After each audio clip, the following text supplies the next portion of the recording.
चिंता बढ़ाऊँच बैतरणी बन्या आनंदपुर और आखुआपदाठारे विपद संकेत उपरे प्रवाहित होउछि बैतरणी। आनंदपुर में बैतरणी विपद संकेत 38.36 मीटर रही बेले वर्तमान जलस्तर 39.48 मीटर रही। सेहीपरि आखुआपदारे विपद संकेत 18.33 मीटर रही बेले जलस्तर 20.35 मीटर रही। सेठारे जलस्तर क्रमशः बढ़िबार लागिछि। जाजपुर, दशरथपुर, धामनगर, चांदबाली रे बन्या पानी पशिछि। साळंदी रे इनफ्लो कमी।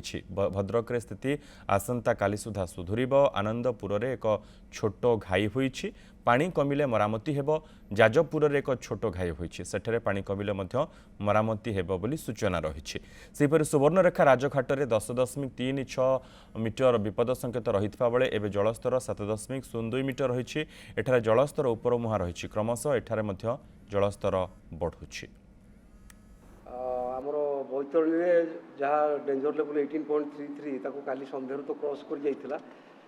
वर्तमान लेवल 19.4 थिला। आ जहाँ पीक डिस्टेंस सेठी प्राय पास करी गलानी। एबे ग्रेजुअली टिके जस्ट फॉल करबा आरंभ करिछि।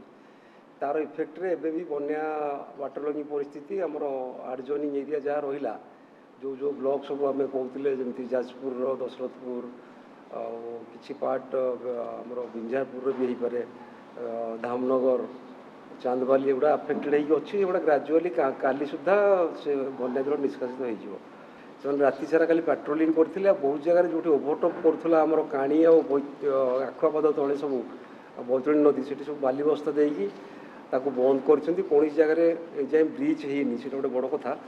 एत पानी फ्लो कला भी डेंजर लेवल ऊपर पाखापाखि 1.5 मीटर कौन जगह ब्रिज होनी तले केवल आनंदपुर तले आमर गोटे ब्रिज है छोट 20 मीटर रोटा अंडर कंट्रोल अच्छी से कम एरिया बहुत इंडोनेशन है कारण से पानी बाहर की जाकि तले आउ थे बैतरणी मिसुची सेठी एमती किसी विशेष अफेक्ट होना सेठी भी कमिगला कारण आनंदपुर जहाँ आमर पीक फ्लड था 10,634 क्यूमेक से कमिक 6,500 क्यूमेक हो गला तेणु ग्राजुअली बन्या स्थिति रे उन्नति आसो आग को काली सुधा सबुआड़े आम जो जो बालेश्वर, भद्रक, जाजपुर जो बन्या स्थिति था बहुत सुधार आसो।